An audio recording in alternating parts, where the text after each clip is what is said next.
ಸೊಸೆ ಗೆಳತಿಯು ಸೊಸೆ ಒಡತಿಯು ಸೊಸೆ ಮನೆಯ ಬೆಳಗುವ ದೀಪ ಹೊಸ ಚಿಗುರನು ಹಸಿರಾಗಿಸೋ ಸೊಸೆ ತಾಯ ಎರಡನೇ ರೂಪ ಸೇರನೊದ್ದು ಮನೆಯ ಸೇರುವ ಸೋರದಂತೆ ಸೂರು ಕಾಯುವ ಬಂಧಗಳಿಗೆ ಬಣ್ಣ ತೀಡುವ ಕನಸುಗಳಿಗೆ ಕಣ್ಣ ನೀಡುವ ಸೊಸೆ ಸೊಸೆ ಸೊಸೆ ಸೊಸೆ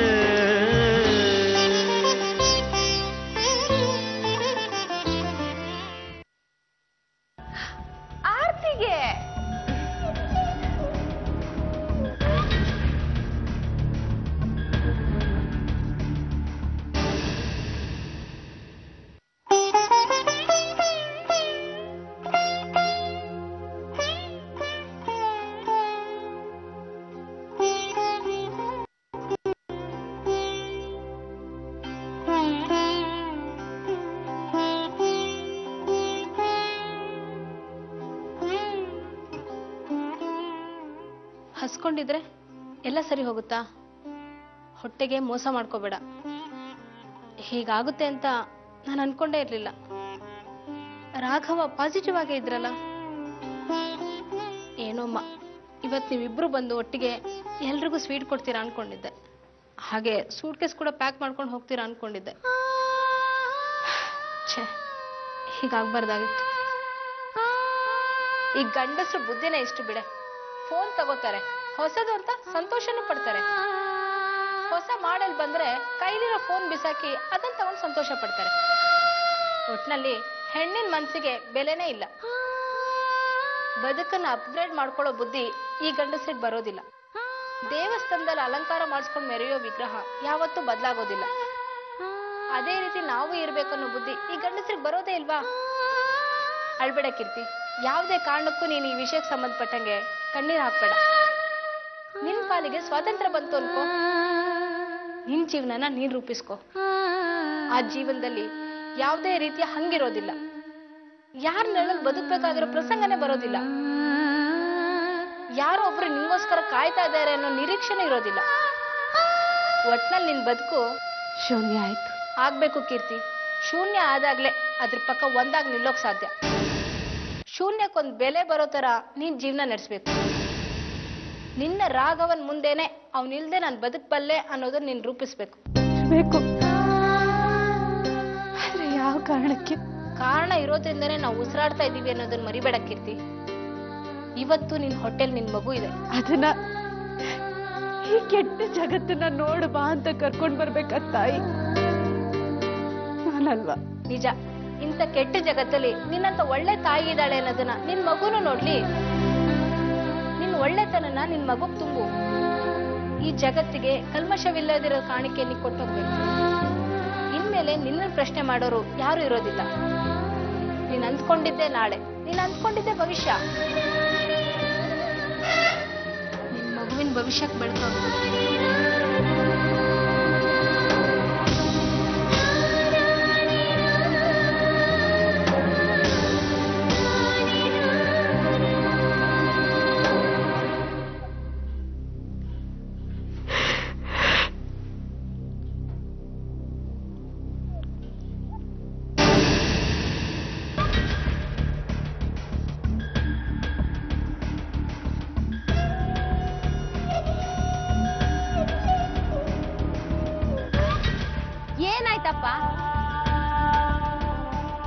ಅಪ್ಪ ನಿನ್ನೆ ಕೇಳ್ತಿರೋದು, ಯಾಕೆ ಈ ರೀತಿ ಹುಚ್ಚಂತರ ಕಲ್ಲೆಸಿತಾ ಇದೆಯಾ? ಗುರಿ ಇಲ್ದೆ ಉದ್ದೇಶ ಇಲ್ದೆ ಕಲ್ಲು ನೆಸೆಯೋರನ್ನ ಮಾತ್ರ ಹುಚ್ಚರು ಅಂತಾರೆ. ಉದ್ದೇಶ ಇಟ್ಕೊಂಡು ಗುರಿ ಇಟ್ಟು ಕಲ್ಲು ನೆಸೆಯೋರು ಯಾವತ್ತು ಬುದ್ಧಿವಂತರಾಗಿರ್ತಾರೆ. ಅದನ್ನ ಮರಿಬೇಡ. ಅದನ್ನೇ ನಾನು ಕೇಳ್ತಿರೋದು. ಮಾತಾಡಕ್ ಬಂದಾಗ ಇದ್ಯಾಕೆ ಅಂತ. ಈ ಒಂಟಿ ಕೈಯಲ್ಲಿ ತಾಕತ್ ಎಷ್ಟಿದೆ ಅಂತ ಪರೀಕ್ಷೆ ಮಾಡ್ಬೇಕು ಅನ್ಸ್ತು. ಅದಕ್ಕೆ ಎಸಿತಾ ಇದ್ದೀನಿ.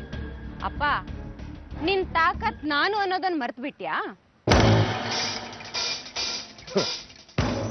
ತಾಕತ್ಗೆ ಬುದ್ಧಿ ಇರಲ್ಲ, ಅದು ಕೇವಲ ಒಂದು ವ್ಯಕ್ತಿಯ ಬಲ. ಅದನ್ನ ನೀನ್ ಮಡಿಬೇಡ. ಆ ಬುದ್ಧಿ ಈ ತಾಕತ್ಗೆ ಇರೋದಕ್ಕೆ ಇವತ್ತು ಗೆದ್ದು ಬಂದು ನಾನ್ ನಿನ್ ಮುಂದೆ ನಿಂತಿರೋದು. ಕೀರ್ತಿ ಈಗ ಕಂಪ್ಲೀಟ್ ಆಗಿ ಸೈಡ್ ಲೈನ್ ಆದ್ಲು. ಇನ್ಮೇಲೆ ಅವಳು ಸೀತಾರಾಮಯ್ಯನ ಮನೆ ಕಾಲಿಡೋದಕ್ಕೆ ಸಾಧ್ಯನೇ ಇಲ್ಲ. ಕಾನೂನುಬದ್ಧವಾಗಿ ರಾಘವ ಕೀರ್ತಿ ಸಂಬಂಧ ಮುರಿದು ಬಿತ್ತು. ಓ, ಅದಕ್ಕೆ ನಾನೇನ್ ಮಾಡ್ಬೇಕು? ನಿನ್ನ ತಲೆ ಮೇಲೆ ಹೊತ್ಕೊಂಡು ಮೆರವಣಿಗೆ ಮಾಡ್ಬೇಕಾ? ಅಪ್ಪ, ಏನಾಗಿದೆ ನಿಂಗೆ? ಮತ್ತಿನ್ನೇನಮ್ಮ, ನೀನ್ ಆ ಮನೆ ಸೇರ್ಕೊಂಡಿದ್ಯಾಕೆ? ಆ ಮನೆಯವ್ರನ್ನೆಲ್ಲ ಆಚೆ ಆಗೋಗ್ತಾನೆ, ಕೀರ್ತಿನ ಒಬ್ಬಳನ್ನ ಆಚೆ ಆಗೋಕ? ಒಗ್ಗಟ್ಟು ಒಗ್ಗಟ್ಟು ಅಂತ ಬಡ್ಕೊಳ್ಳೋ ಮುದುಕನ್ನ ಮನೆಯವರೆಲ್ಲ ಸೇರ್ಕೊಂಡು ಕುತ್ತಿಗೆ ಹಿಡಿದು ಆಚೆ ತಳ್ಳೋ ಹಾಗೆ ಮಾಡ್ತೀಯ ಅಂತ ನಾನು ಅನ್ಕೊಂಡೆ. ಆದ್ರೆ ನೀನು ಕೀರ್ತಿನ ಮಾತ್ರ ಆಚೆ ತಳ್ಳಿದ್ಯಾ. ಕಳ್ಸೋ ದಾರಿ ನಿಶ್ಚಯ ಆದ್ಮೇಲೆ ಆ ದಾರಿಲ್ ಬರೋ ಎಲ್ಲ ಅಡ್ಡಿಗಳನ್ನ ಮೊದ್ಲು ತೊಲಗಿಸ್ಬೇಕಾಗತ್ತೆ ಅಪ್ಪ. ಅಂತ ಒಂದು ದೊಡ್ಡ ಅಡ್ಡಿ ಆಗಿದ್ದವಳು ಕೀರ್ತಿ. ಅವಳನ್ನ ಅಲ್ಲಿಂದ ಕಳ್ಸೋ ಅಗತ್ಯ ಎಷ್ಟಿತ್ತು ಅಂತ ನಿನಗ್ ಗೊತ್ತಿಲ್ವಾ? ಯಾವ ಕಡೆಯಿಂದ ಎಲ್ಲಿ ಬಂದು ಏನ್ ಹಾಳು ಮಾಡ್ತಾಳೋ ಅನ್ನೋ ಒಂದು ಸಣ್ಣ ಆತಂಕ ಇದ್ದೇ ಇತ್ತು. ಅದೀಗ ತೊಲಗ್ತು. ತೊಲಗಿಲ್ಲ. ಓಹೋ, ನೀನ್ ಅನ್ಕೊಂಡ ಹಾಗೆ ಕೀರ್ತಿ ಅನ್ನೋ ಸಮಸ್ಯೆ ಇನ್ನು ಮುಗ್ದಿಲ್ಲ. ಅಪ್ಪ, ಅವಳು ಡಿವೋರ್ಸ್ ಪೇಪರ್ಗೆ ಸೈನ್ ಮಾಡೋಗಿದೆ. ಸೈನ್ ಮಾಡಿರೋದು ಡೈವರ್ಸ್ ಪೇಪರ್ಸ್ ಮೇಲಲ್ಲ, ಖಾಲಿ ಪೇಪರ್ ಮೇಲೆ. ನೀನ್ ಏನು ಬೇಕಾದ್ರೂ ಮಾಡ್ಕೋ, ಆದ್ರೆ ನಾನು ಡೈವರ್ಸ್ ಪೇಪರ್ ಸೈನ್ ಮಾಡಲ್ಲ.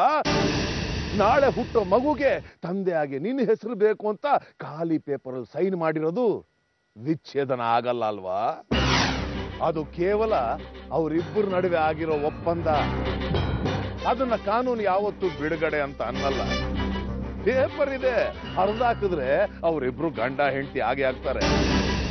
ಹರಿದಾಕದೆ ಇದ್ರು ಕಾನೂನು ಕಣ್ಣಲ್ಲಿ ಅವರು ಗಂಡ ಹೆಂಡತಿ. ಯೋಚನೆ ಮಾಡು, ಅವರಿಬ್ರು ಯಾವತ್ತಿದ್ರು ಒಂದಾಗ್ಬೋದು ಅಂತ ಇರುವಾಗ ನೀನು ಏನ್ ಮಾಡಿದ್ರೆ ಏನು? ಒಂದಾಗ್ಬಾರ್ದು. ಮತ್ತೆ ನಿನ್ನ ಪ್ರಯತ್ನ ಕೀರ್ತಿನ ದೂರ ಮಾಡೋ ಕಡೆಗೆ ಹೋಗ್ತಿದೆ.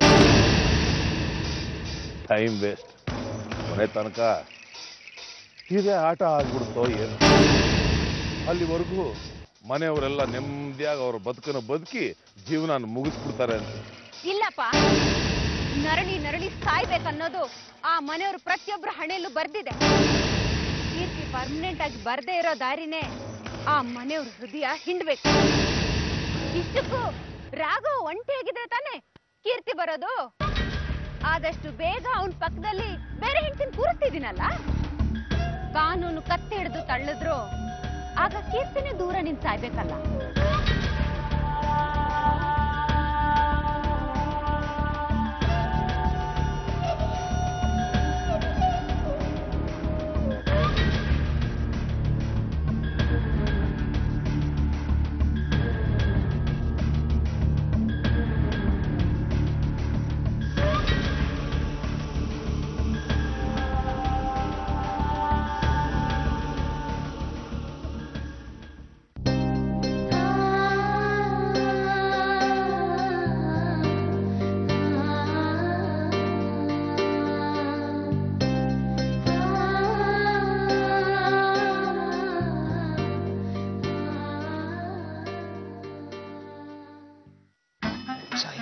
ಗುರು ವಿಷ್ಣುವರ್ಧನ, ಯಾಕೆ ಎಷ್ಟೊತ್ತಾದ್ರೂ ಕೀರ್ತಿಯವ್ರು ಬಂದಿಲ್ಲ? ಏನ್ ಮಾಡೋದು? ಕರೆಕ್ಟ್, ಹಾಸ್ಟೆಲಿಗೆ ಫೋನ್ ಮಾಡ್ತೀನಿ. ಹಲೋ, ಯಾವ ಲೈಫು? ಅಲ್ಲಲ್ಲ, ಯಾವ ಫೈಲು? ಅದನ್ನ ಸರಿ ಮಾಡಿದ್ದೀನಲ್ಲ. ಓಕೆ ಓಕೆ, ನಾನು ಚೆಕ್ ಮಾಡ್ತೀನಿ. ಮಿಸ್ಟರ್ ರಾಘವ್, ಈ ಫೈಲ್ನ ಸ್ವಲ್ಪ ಸ್ಟಡಿ ಮಾಡಿ ನನಗೆ ರಿಪೋರ್ಟ್ ಕೊಟ್ಬಿಡಿ. Sure sir. ರಾಘವ್, ಇವತ್ತು ನಂಗೆ ಎಷ್ಟು ಸಂತೋಷ ಆಗ್ತಾ ಇದೆ ಗೊತ್ತಾ? ಯಾಕೆ sir? For the first time Vishnu ಇವತ್ತು ಆಫೀಸಿಗೆ ಟೈಮಿಗೆ ಸರಿಯಾಗಿ ಬಂದ. ಅದು ಅಲ್ಲದೆ ಬೆಳಿಗ್ಗಿಂದ ಒಂದೇ ಸಮನೆ ಕುರ್ಚಿಯಲ್ಲಿ ಕೂಡದೆ ಕೆಲಸ ಮಾಡ್ತಾನೆ ಇದ್ದಾನೆ. ಒಬ್ಬ ಸೋಂಬೇರಿ ಇಷ್ಟು ಬದಲಾದ ಅನ್ನೋ ಸಂತೋಷ. Carry on, carry on. Sure sir.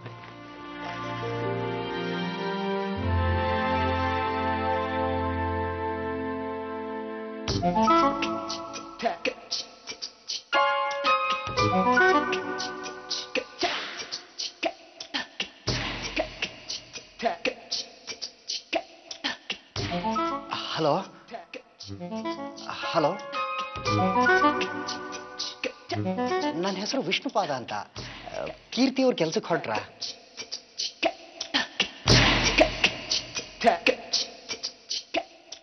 ಹೌದಾ, ಹೊರಟ್ರ? ಹಾಗಿದ್ರೆ ಇಷ್ಟೊತ್ತಿಗೆ ಬಂದ್ಬಿಡ್ಬೇಕಾಗಿತ್ತಲ್ಲ.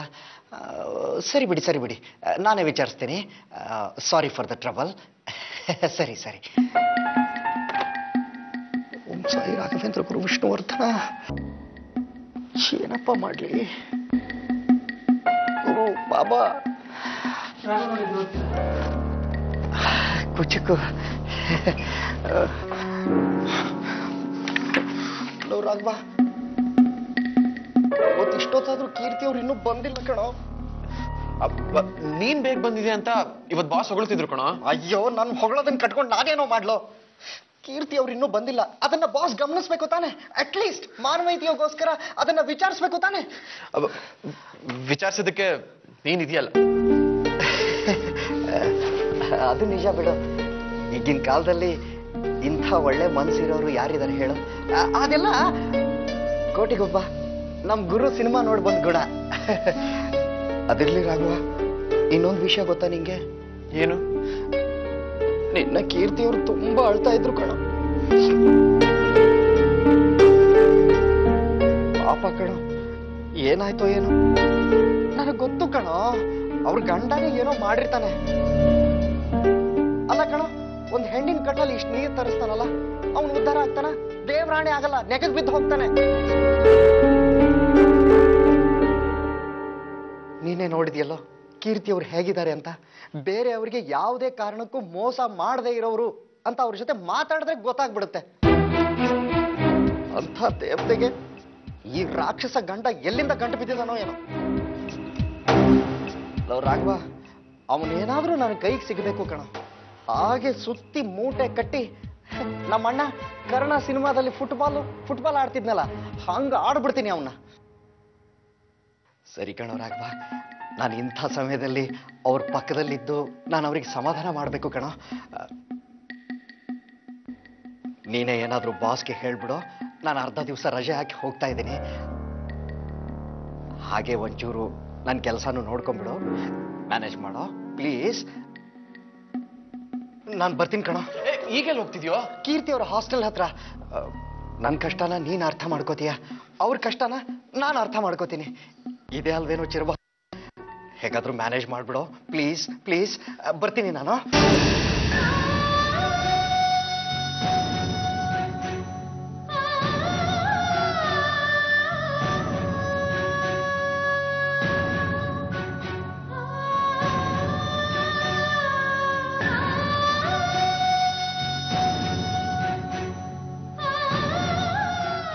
ಲತಾ, ಇದನ್ನ ಆ ಡ್ರಾಯಿಂಗ್ ರೂಮ್ ಕೊಟ್ಟು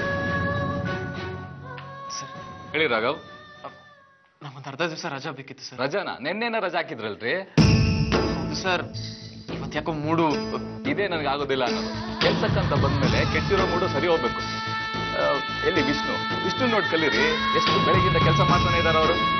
ಮೊದಲು ಅವ್ರಿಗೆ ಸೋಂಬೇರಿ ಅಂತ ಇದ್ವಿ, ಈಗ ನೀವು ಸೋಂಬೇರಿ ಆಗ್ಬಿಟ್ಟಿದ್ದೀರಾ. ಮಣಗಟ್ಲೆ ಕೆಲಸ ಇದೆ, ಹೋಗಿ ಮಾಡ್ರಿ ಸರ್. ಕೆಲಸ ಮಾಡ್ರಿ.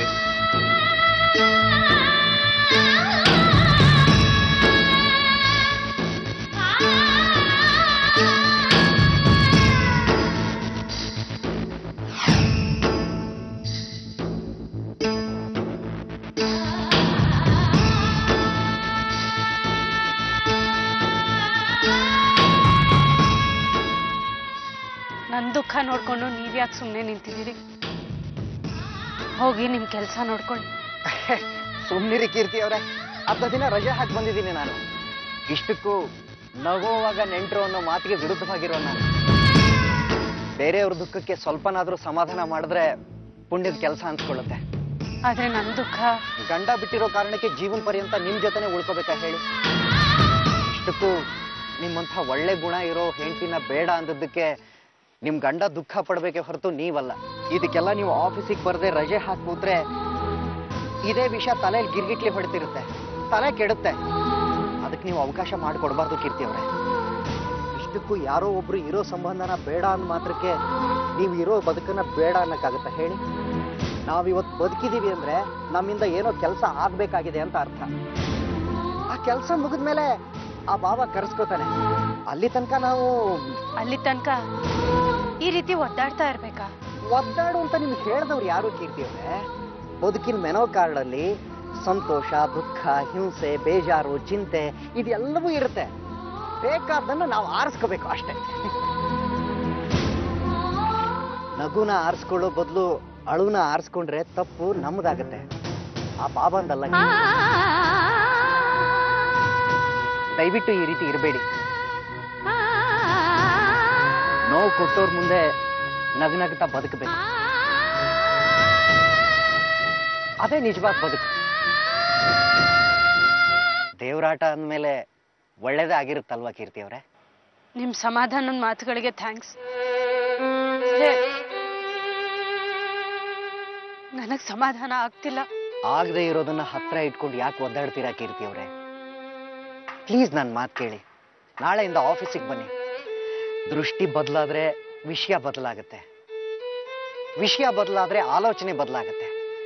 ದುಃಖನ ನೀವು ಮೆಟ್ಟಿ ನಿಂತಾಗ್ಲೇ ಒಳಗಡೆ ಇರೋ ನಿಮ್ಮ ಮಗು ನಗೋದು. ನನ್ನ ಮಾತು ಕೇಳಿ. ನಾಳೆ ಆಫೀಸಲ್ಲಿ ನಿಮ್ಮನ್ನ ಕಾಯ್ತಾ ಇರ್ತೀನಿ. ಬರ್ತೀರಾ ತಾನೆ? ನಾಳೆ ನೀವು ಆಫೀಸಿಗೆ ಬರ್ತಾ ಇದ್ದೀರಾ ಅಷ್ಟೇ.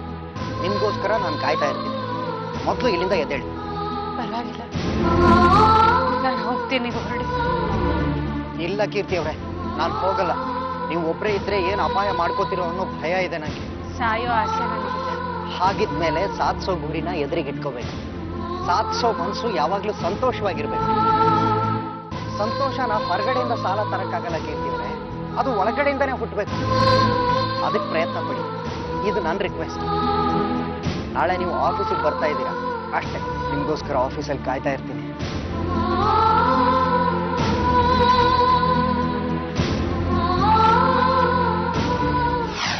ಹಾಂ ಲಕ್ಷ್ಮಣ್, ನನ್ನ ಸೊಸೆ ಹೇಳಿದ್ಲು.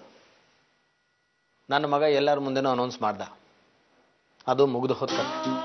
ನಾನು ಹಾಗೆ ಅನ್ಕೊಂಡಿದ್ದೆ ವಿವೇಕ. ನಿನ್ನೆ ರಾತ್ರಿ ಶಾಂತಿಯವರು ಫೋನ್ ಮಾಡಿದ್ದೆ.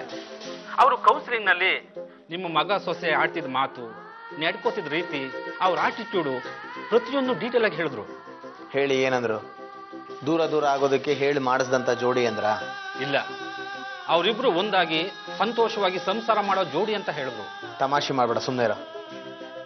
ಸಂಬಂಧ ಒಡೆದೋಯ್ತು ಅಂತಲೂ ಹೇಳ್ತೀಯಾ, ಈಗ ಮತ್ತೆ ಒಂದುಗೂಡಿಸ್ಬೋದು ಅಂತಲೂ ಹೇಳ್ತೀಯಾ.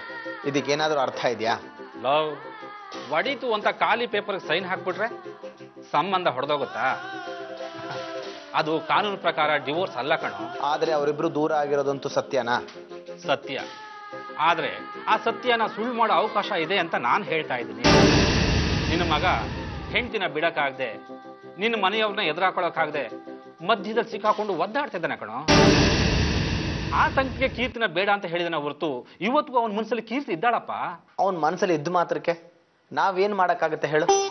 ಮನಸ್ಸಲ್ಲಿರೋರ್ನ ಕರ್ಕೊಬಂದು ಎದುರುಗಡೆ ನಿಲ್ಲಿಸ್ಬೇಕು. ಅಂದ್ರೆ out off site is out of mind ಅಂತ ನಿನಗೆ ಗೊತ್ತಿಲ್ವೇನೋ?